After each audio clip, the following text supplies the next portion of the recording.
그런데 참 재밌는 건 있잖아요. 이 안나가 처음부터 그런 사람이었냐? 아니라는 거예요. 예. 이게 인생에는 정말 나름대로 각자가 뭔가를 이해하기 위해서는 경험이 정말 필요하다. 그리고 때로는 넘어지는 것이 정말 필요하다라고 하는 것을 느끼는 대목인데, 엘사만 변하는 게 아니라요. 엘사만 존재의 혁명을 경험하는 게 아니라 사실은 이 모든 것 안에서 안나도 존재의 혁명을 경험합니다. 나중에 영화 끝에 만나는 엘사와 안나는 처음 영화 시작할 때 그 중반부 후반까지의 엘사와 안나와는 전혀 다른 자매예요. 안나가 엘사를 위해서 희생을 하기 위해서는 먼저 안나가 변해야만 했습니다. 변한다는 것은 뭐냐? 안나를 한번 여러분 영화를 생각해 보시면서 기억을 해보세요. 안나는 원래 녹이는 마음을 가지고 태어났어요. 따뜻한 마음을 가지고 태어났습니다. 언니와는 달리, 그쵸? 예. 그런데 그 따뜻한 마음을 가지고 있는데 한 가지 문제점이 있었어요. 그건 뭐냐면 철부지였다는 거예요. 순진한 존재였다는 거죠. 지혜가 있는 것이 아니라 지혜는 단순히 결여된 상태에서 그냥 언니를 그냥 사랑하는 거예요. 어린 아기가 엄마를 사랑하듯이. 근데 아기는 지혜가 없잖아요. 어떻게 엄마를 사랑하는지는 모르잖아요. 그냥 졸졸 따라다니는 거죠. 안나가 그랬어요. 근데 그런 아기가, 여러분 어린 아기가 원해서 하지는 않지만 자기가 의도하지 않은 상태에서 부모의 마음을 아프게 할 수 있죠. 그와 똑같이 안나도 따뜻한 마음을 가지고는 있었지만 그 따뜻한 마음이 진정한 따뜻한 마음으로 완성되지 않았기 때문에, 처음에는 순진한 따뜻한 마음이었기 때문에 그 자신의 행동을 통해서 처음 먼저 자기 언니인 엘사에게 차가운 심장의 모습을 보여요. 그러니까 사실은 얼음을 먼저 꽂은 건 안나예요. 무슨 뜻이냐고요? 네, 한스 왕자가 나오지 않습니까? 멋있게 생기고 잘생기고.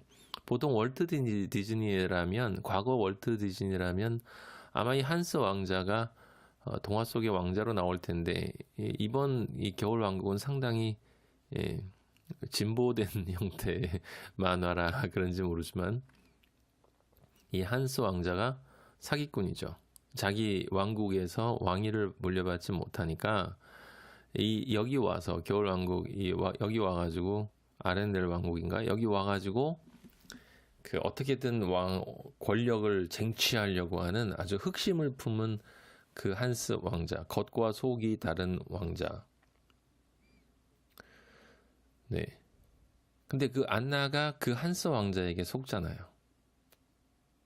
왜요? 순진하기 때문에.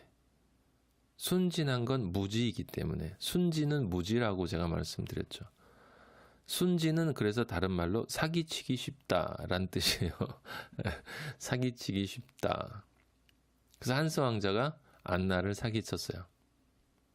마치 사랑하는 것처럼, 순수하고 낭만적이고 진실된 사랑인 것처럼 안나에게 접근해서 안나를 속이고 그리고 함께 언니에게 청혼을 합니다. 언니는 순진한 존재가 아니란 말이죠. 엘사는 삶의 고통을 경험한 사람이에요. 삶의 고통을 경험한 사람은 영악해집니다. 그만큼 아픈 만큼 잘하는 거거든요. 한스 왕자가 어떤 존재인지 모르는 상태에서 자기가 가장 사랑하는 동생을 줄 수는 없다. 안나를 또 알기 때문에, 철부지라는 것을 알기 때문에, 그래서 안나가 선택한 한스 왕자가 정말 그 사람일 것이다 라는 확신이 언니에게는 없었던 거죠. 그래서 허락하지 않지 않습니까? 허락하지 않잖아요. 그런데 그때 안나가 누굴 선택했습니까? 한스를 선택했어요. 언니가 사랑인데 가짜 사랑에 속아서 진짜 사랑을 버렸습니다. 먼저 한 게 안나예요, 여러분. 엘사가 아닙니다. 안나는 늘 착한 존재가 아니라요. 사실은 안나가 자신의 무지로 먼저 사랑을 버린 것이에요. 한스를 향한 안나의 마음은 말 그대로 철부지 집착인 거죠. 욕망이죠. 그냥 좋아 보이는 무엇을 소유하고 싶은 것. 그래서 왜 여러분 그런 말 하지 않습니까? 첫사랑은 실패한다고.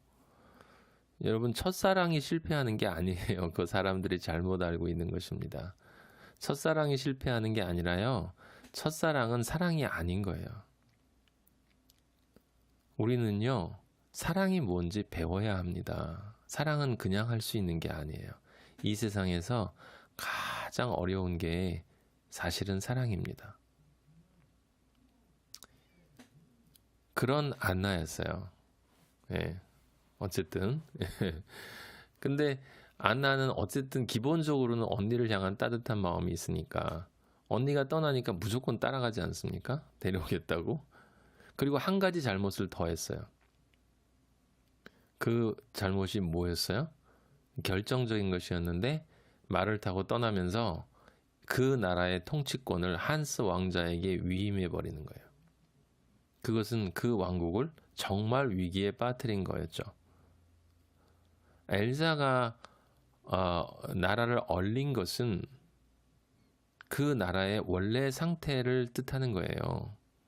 진정한 따뜻함을 모르는 나라는 먼저 얼림을 경험하고 그 얼림에서 녹아질 때 완전한 따뜻함, 완성된 따뜻함을 경험할 수 있는 것이다 라는 것으로 우리가 이해할 수 있는 것이지만 이 한스 왕자는 그게 아니었거든요. 네, 그걸 경험했습니다. 그래서 안나는 그 경험을 통해서 자신이 무엇을 잘못했는가를 알게 되는 거예요. 네. 한스인가 엘사인가라는 것에서 진정한 사랑이 아닌 욕망을 선택했던 자신을 알았기 때문에 나중에 가장 결정적인 순간에 그때는 정말 크리스토프라고 하는 그 남자 있지 않습니까? 착한 남자, 사슴 데리고 다니는 그 착한 남자가 이제 정말 그 안나와 둘이 서로 사랑하기 때문에 크리스토프가 달려오잖아요. 여러분 그 장면이 그래서 나오는 거예요. 처음 한스 왕자와 엘사와의 선택 사이에서의 선택과 마지막에 크리스토프와 엘사 사이에서의 선택이 안나에게 두 번 다가오는 것입니다. 처음은 어리석었어요. 순진하고 착했지만 어리석었습니다. 마지막에는 그 모든 것을 언니의 그 삶과 그런 것을 다 경험하면서 왕국이 그렇게 된 것을 다 경험하면서 안나가 그것을 깨달은 거죠. 무엇을 깨달았습니까? 진정한 사랑은 내가 욕망하고 내가 소유하고 싶어하는 나에게 정말 좋아 보이는 저 크리스토프라는 상징, 한스든 크리스토프든 그게 중요한 게 아니라 진정한 사랑은 엘사이다. 그때 엘사라는 것은 다른 뜻이 아니라 엘사를 내가 좋아한다라는 단순한 마음이 아닙니다. 진정한 사랑은 희생이다라는 거예요. 진정한 사랑은 희생이다. 사랑은 내가 죽어서 너를 살리는 것이기 때문에 희생이 없는 사랑은 사랑이 아닌 것이죠. 그때 안나는 자신이 정말 사랑하는 존재가 엘사라는 것을 깨달은 것입니다. 즉, 내가 진정 희생할 수 있는 존재는 엘사이다. 내가 죽어서 너를 살리는 그 희생의 사랑을 할 수 있는 존재는 엘사다라고 하는 것을 깨달은 것이고, 그래서 한스 왕자의 칼을 막으면서 얼어버리고 이렇게 엘사를 살리는 거죠. 바로 그것이 엘사를 거듭나게 하는 거예요. 다시 태어나게 하는 거죠. 안나가 먼저 다시 태어나서 사랑을 모르고 욕망을 선택했던 존재가 욕망을 버리고 사랑을 선택할 수 있는 존재로 이렇게 다시 태어났을 때 그때 그 존재는 누군가를 위해서 희생할 수 있게 된 것이고 그 희생을 통해서 사랑이 비로소 전달된 거죠. 사랑이 엘사에게 전달됐습니다. 그러면 엘사에겐 어떤 일이 일어납니까? 내가 사랑 없음인데 내 안에 사랑이 들어왔을 때 우리가 느낄 수 있는 감정은 내가 지금까지 사랑이 없었다라고 하는 것에 대한 애통함이 있어요. 내가 사랑을 모르고 살았다라는, 내가 지금까지 내가 원하는 것을 위해서 살았고 내가 하고 싶은 일을 하겠다고 이것이 내 인생이라고 살았는데 근데 정말 중요한 것이 내 안에 없었다는 것. 내 존재가 사랑 없는 존재로 살아왔다라는 그것에서 나오는 그 애통함이 있습니다. 그 애통함과 함께 그런 사랑할 줄 모르는 그런 나에게 누군가가 사랑을 준다. 그가 죽어서 나를 살렸다라는 그것에서 느끼는 감사가 있죠. 감동이 있습니다. 거기에서 뭐가 나와요? 눈물이 나옵니다. 여러분, 우리 몸에서 나오는 액체가 참 많습니다. 땀도 있고요. 그리고 배설기관에서도 액체가 나옵니다. 입으로도 나오고 침으로도 코로도 나옵니다. 콧물. 근데 우리 몸에서 나오는 것 중에요. 그 어떤 것도 별로 아름다운 것이 없습니다. 유일하게 아름다운 것이 눈물이에요. 유일하게 깨끗한 것이 눈물입니다.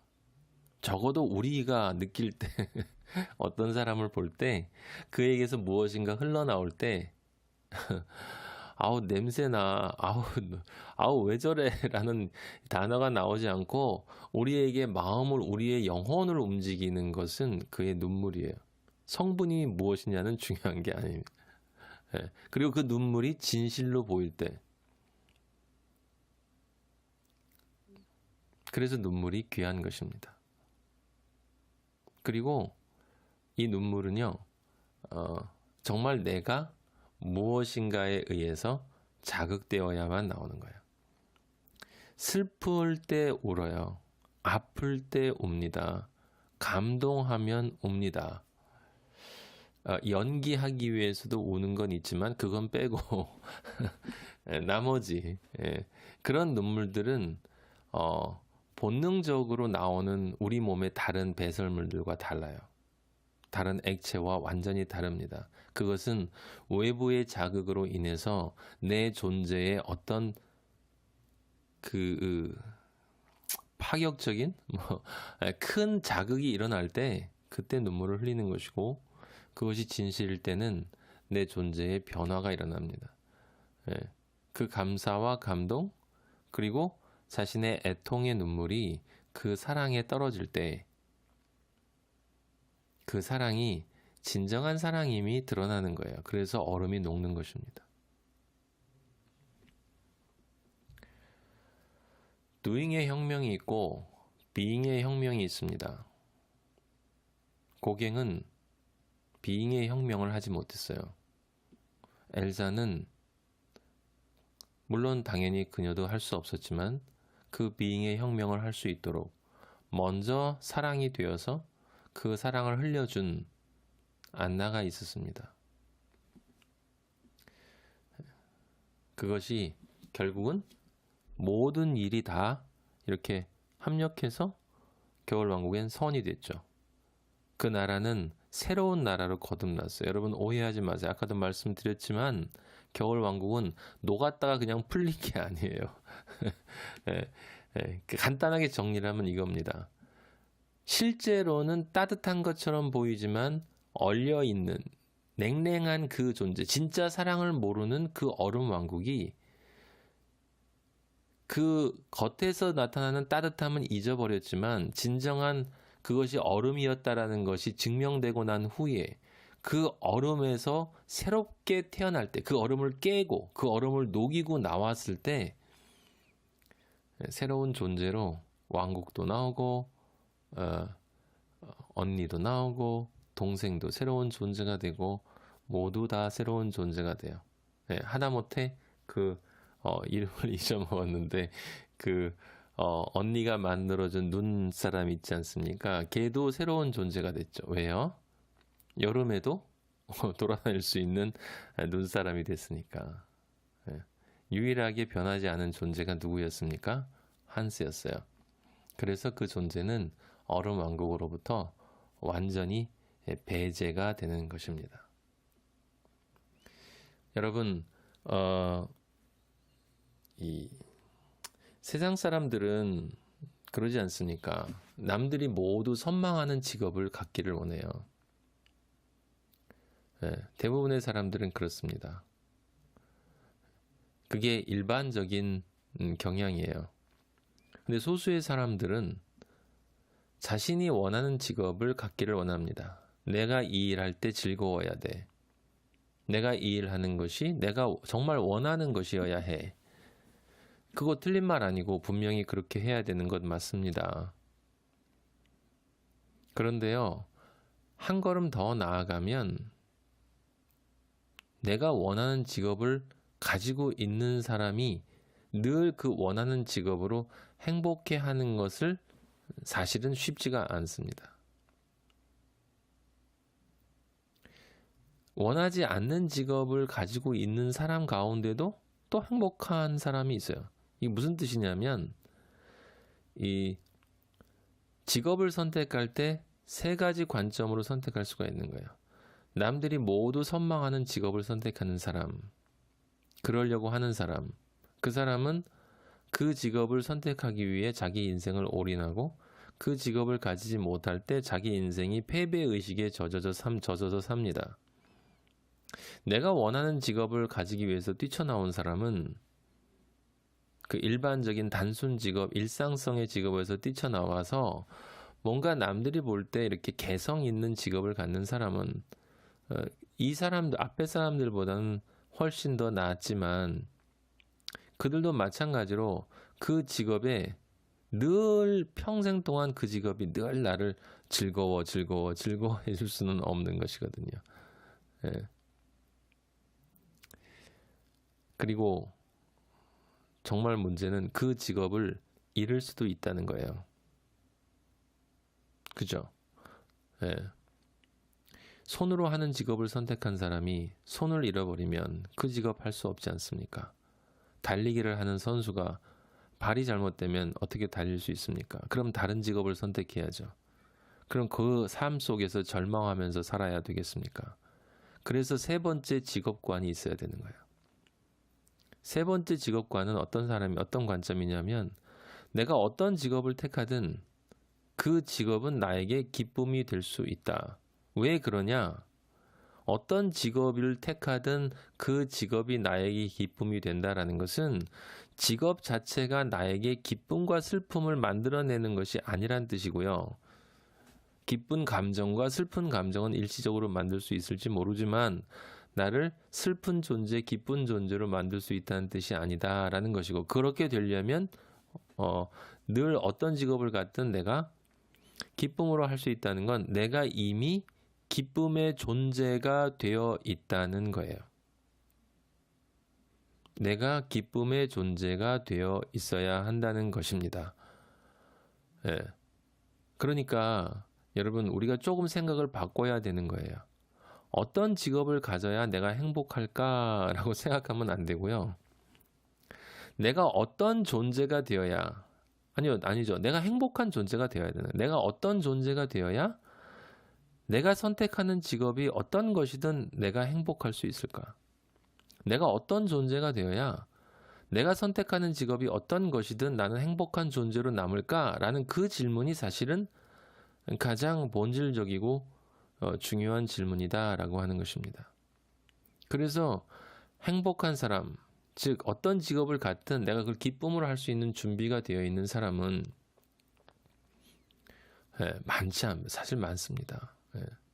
그 설악산 지게꾼인 그 작은 거인이신 평생 지게만 짓는데도 남들이 그거 할 수 있겠습니까? 근데 그분은 늘 기뻐하시는 걸 보면 진짜 거인인 거예요. 진짜 거인. 엄청나게 큰 위대한 분이죠. 제가 볼 땐. 그 사람 안에 행복이 있는 사람은 외롭지가 않죠. 외롭지가 않습니다. 안타깝게도 고갱은 외로웠어요. 그리고 외로운 인생을 그 병마가 주었던 고통과 함께 쓸쓸히 이렇게 죽어갔습니다. 여러분, 우리 사회에도 그런 사람들이 많이 있어요.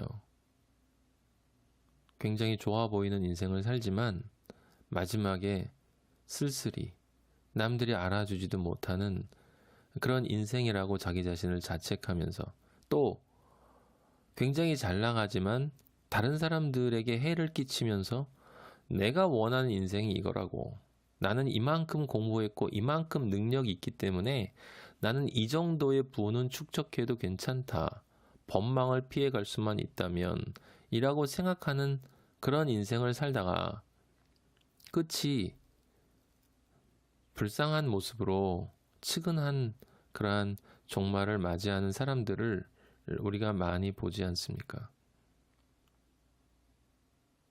가장 근본적인 문제는 무엇이냐면 내가 어떤 존재인가 하는 그 질문이 없기 때문입니다. 어려서부터 이 공부해라, 저거 공부해라, 공부 많이 해라, 공부 잘해라 라는 말만 있지 어떤 존재가 되어야 된다는 말은 없죠. 물론 있긴 있어요. 그 말은 그냥 도덕적인 사람이 되라, 법을 준수하는 사람이 되어야 한다. 그런데 그건 다 내 행복과는 관련이 없는 거잖아요. 도덕을 준수하면 왜 내가 도덕을 준수해야 하는데 남들은 다 어기는데? 법을 준수하라면 왜 내가 법을 따라가야 되는데 내가 법을 마음대로 좌지우지 할 수 있을 만큼 이런 자본의 권력을 지니고 있다거나 아니면 실질적인 권력을 지니고 있다거나 머리가 좋아서 법이 나를 전혀 포착하지 못하도록 내가 할 수 있는데 내가 왜 법을 지켜? 라는 말을 할 때 우리가 그 사람에게, 그런 사람들에게 무슨 말을 해줄 수 있을까요? 사회는 함께 사는 사회이기 때문에 지켜야지 라고 하는 것은 설득력이 없습니다. 정말 중요한 문제는 만약 당신이 그런 인생을 정말 살고 싶다면 그건 당신의 선택이기 때문에 어쩔 수 없다. 하지만 한 가지는 분명하다. 그건 예외 없이 반드시 그렇게 일어난다. 열매가 반드시 그 열매가 속한 나무로부터 나온다. 사과나무는 사과를, 배나무는 배를. 따라서 행복하지 않은 인생을 당신은 살고 있기 때문에 당신의 열매는 행복하지 않은 끝이 될 것이다.